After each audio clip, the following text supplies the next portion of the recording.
गोकुल में देखो वृंदावन में देखो रे, मुरली बाजे रे, श्याम संग राधा नाचे रे, श्याम संग राधा नाचे रे।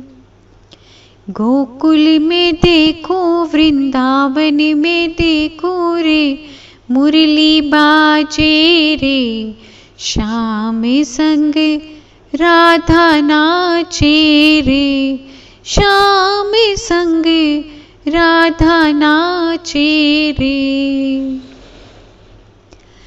चंद्र किरण सा श्याम सलोना, दुई दुई आंख कजरारी, हो ठुमुक ठुमुक नाचे गोपियन संग, जग का पालनहारी हो।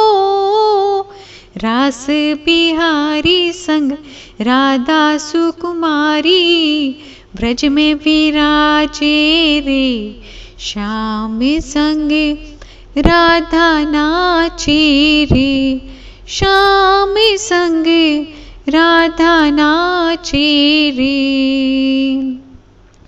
गोकुल में देखो वृंदावन में देखो रे, मुरली बाजे रे, श्याम संग राधा नाचे रे, श्याम संग राधा नाचे रे। छम छम नाचे राधा प्यारी, सुन कर मीठी मुरलिया, हो श्याम छवि पे सब बलिहारी, गोपियन ग्वाले गैया।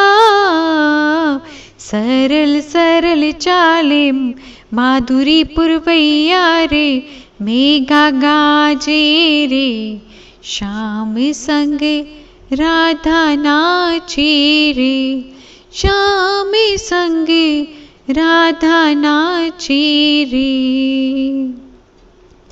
गोकुल में देखो वृंदावन में देखो रे, मुरली बाजे रे, श्याम संग राधा नाचे रे, श्याम संग राधा नाचे रे। यमुना तटे पर वंशी वटे पर, राधा रास रचाए, हो गोपी बन के शंकर आए, गोपेश्वरी कहलाए। डम डम डम डमरू बाजे कान्हा की मुरली पे, सब जग नाचे रे, श्याम संग राधा नाचे रे, श्याम संग राधा नाचे रे। रास रचो है, रास रचो है, जमुना के तीरे रास रचो है, रास रचो है, रास रचो है, जमुना के तटे महारास रचो है। राधा नाचे कृष्ण नाचे, नाचे गोपी संग, राधा नाचे कृष्ण नाचे, नाचे गोपी संग। मन मेरो मन कयो सखी रे, मन मेरो मन कयो सखी रे, मन मेरो मन कयो सखी रे, पावन वृंदावन।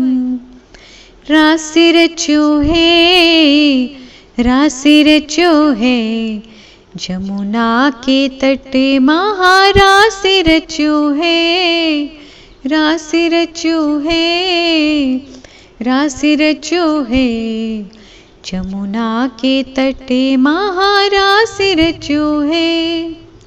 ब्रह्मा नाचे शंकर नाचे, नाचे देवगण, ब्रह्मा नाचे शंकर नाचे, नाचे देवगण। मन मेरो मन के ओ सखी रे, मन कयो सखी रे पावन वृंदावन। रास रचो है, रास रचो है, जमुना के तट महारास रचो है। रास रचो है, रास रचो है, जमुना के तट महारास रचो है। चंदा नाचे, सूरज नाचे, नाचे तारागण। चंदा नाचे, सूरज नाचे, नाचे तारागण। मन मेरो मन गयो सखी रे, मन मेरो मन गयो सखी रे पावन वृंदावन। रास रचो है, रास रचो है, जमुना के तट महारास रचो है। गंगा नाचे, जमुना नाचे, नाचे सरयू संग। गंगा नाचे, यमुना नाचे, नाचे सरयू संग। मन मेरो मन गयो सखी रे, हो मन मेरो मन गयो सखी रे पावन वृंदावन। रास रचो है, रास रचो है, जमुना के तटे महारास रचो है। हम भी नाचे, तुम भी नाचो, नाचे श्रोतागण। हम भी नाचे, तुम भी नाचो, नाचे भक्तगण। मन मेरो मन गयो सखी रे, मन मेरो मन गयो सखी रे, मन मेरो मन गयो सखी रे पावन वृंदावन। रास रचो है, रास रचो है, जमुना के तीरे महारास रचो है। रास रचो है, रास रचो है, जमुना के तटे महारास रचो है। हरे कृष्णा। एक वर्ष में 12 पूर्णिमा आती हैं, परंतु शरद पूर्णिमा को सबसे ज़्यादा महत्वपूर्ण कहा गया है। इसे रास पूर्णिमा भी कहा जाता है। भगवान श्री कृष्ण जी ने अनेक लीलाएं की, जैसे ब्रह्म विमोचन लीला द्वारा उन्होंने ब्रह्मा जी के मान का हनन किया। गोवर्धन लीला द्वारा श्री कृष्ण जी ने इंद्र के मान का हनन किया। उसी प्रकार रास लीला द्वारा श्री कृष्ण जी ने कामदेव के मान का हनन किया। साक्षात मनमथः मनमथः अर्थात सबके मन को मथने वाले कामदेव के मन को श्री कृष्ण ने मथ लिया। और साथ ही श्री कृष्ण जी ने ये भी सिद्ध किया कि हमें कभी मान और घमंड नहीं करना चाहिए। जब गोपियों के हृदय में ये भाव आया कि हम तो बहुत भाग्यशाली हैं, भगवान इतने जीवों को छोड़कर हमारे साथ हैं, ऐसा भाव आते ही भगवान गोपियों के बीच से अदृश्य हो गए। वे बहुत विचलित हो गए और उन्होंने विरह में एक गीत गाया जिसे गोपी गीत कहा गया। उसकी कुछ पंक्तियां मैं आपके समक्ष रखती हूँ।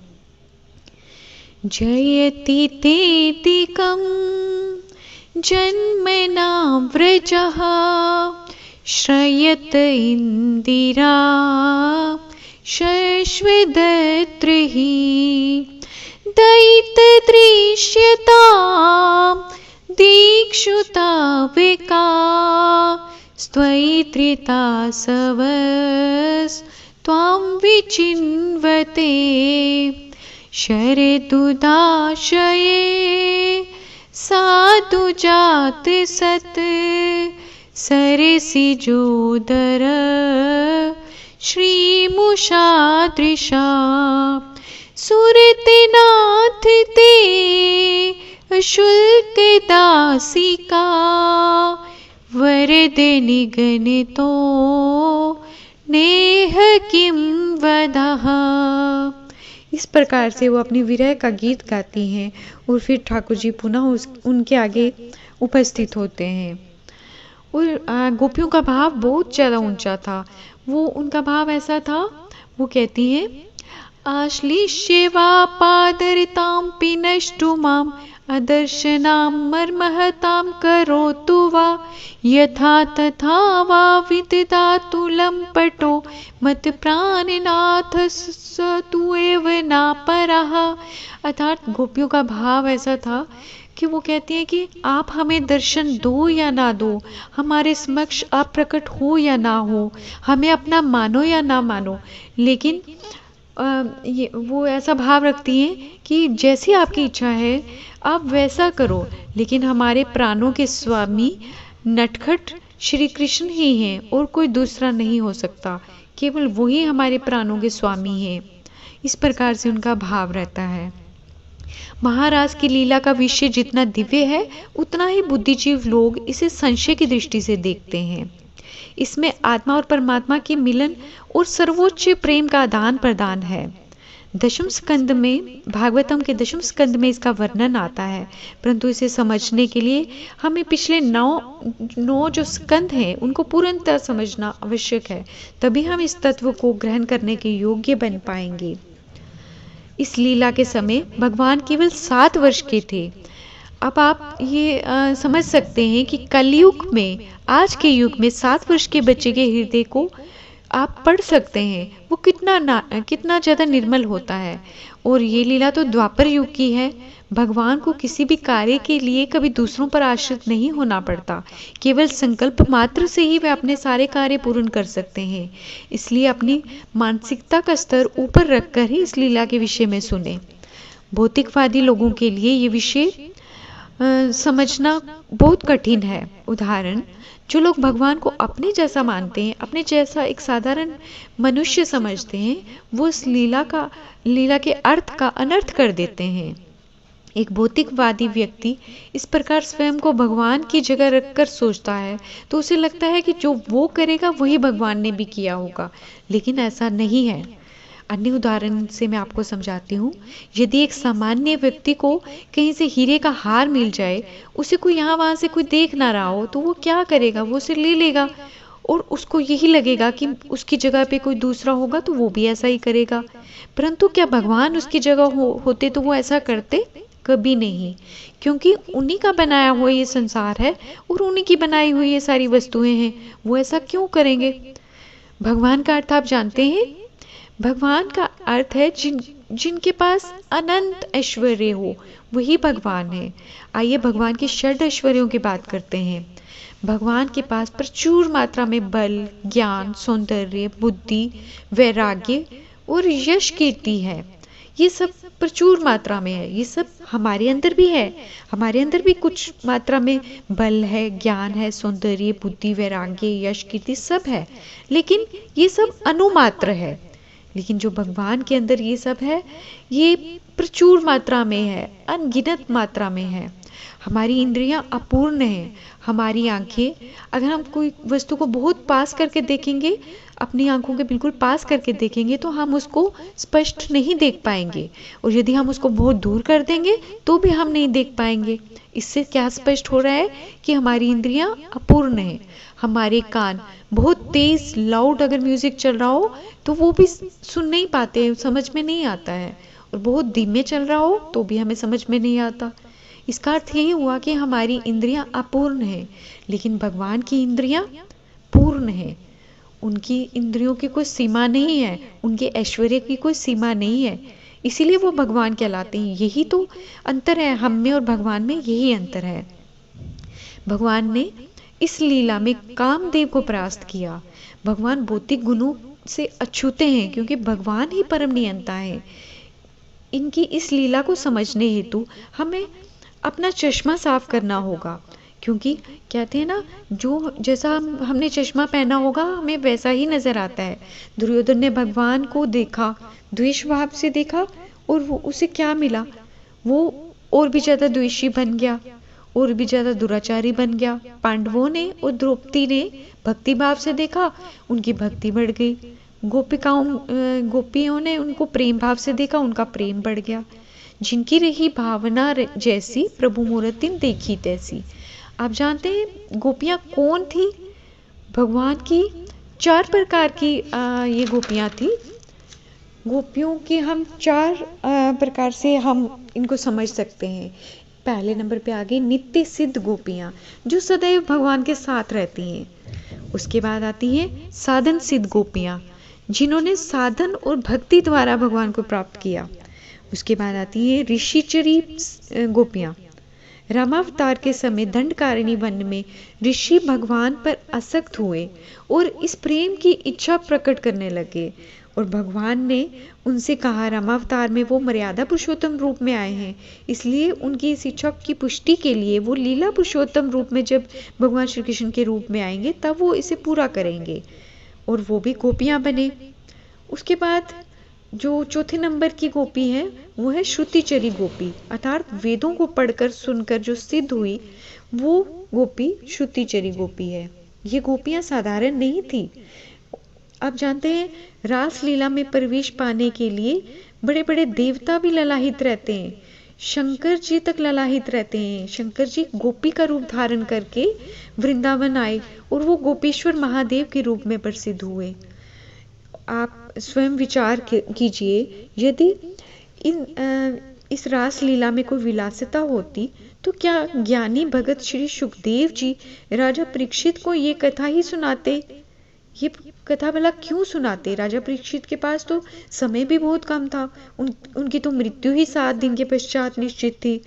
उनके पास इतने कम समय में अगर इस कथा में कोई विलासिता होती तो ये कथा वो उन्हें क्यों सुनाते? भगवान ने इस लीला द्वारा कामदेव को पराजित किया। इन्हें भी अभिमान हो रहा था, कामदेव को भी अभिमान हो रहा था कि वो भगवान को परास्त करेंगे, लेकिन हुआ उसके विपरीत। भगवान का नाम मदन मोहन पड़ा। जानते हो क्यों? मदन मोहन नाम उनका कामदेव को पराजित करने पर ही पड़ा। ऐसे हैं हमारे कृष्णा। शरद पूर्णिमा की रात्रि को चंद्रमा अपनी संपूर्ण कलाओं से युक्त होता है। कहा जाता है कि रात्रि को जब हम खीर बनाकर हम चंद्रमा के समक्ष रखते हैं तो उसमें अमृत बरसता है और उससे आरोग्य की प्राप्ति होती है। सभी औषधियां, जड़ी बूटियां, आप जानते हैं जड़ी बूटियों में अमृत रस कौन डालता है? चंद्रमा ही डालता है। और कहा जाता है कि प्रत्येक पूर्णिमा में चंद्रमा रस तो प्रदान करता ही है, लेकिन वो कुछ मात्रा में करता है। लेकिन शरद पूर्णिमा की रात्रि को वो अपना पूर्ण और पूरी तरह से पूर्ण रूप से अमृत को बरसाता है और जिससे आरोग्य मिलता है। और वही अमृत जब हम खीर रखते हैं चंद्रमा के समक्ष तो उसमें भी वही अमृत बरसता है और उसे खाके हमें आरोग्य मिलता है। पद्म पुराण में ऐसा वर्णित है।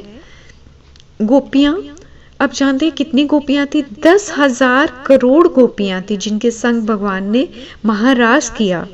और जितनी गोपियां थी उतने ही भगवान ने अपने रूप भी धारण किए। प्रत्येक गोपी को ऐसा प्रतीत हो रहा था कि भगवान केवल उसके साथ ही हैं और वो पूर्णतया संतुष्ट थी। और क्या एक साधारण व्यक्ति ऐसा कर सकता है? किसी की बस की बात है ऐसी? ऐसा कदापि नहीं हो सकता। और इसलिए ये लीला सिर्फ भगवान ही कर सकते हैं।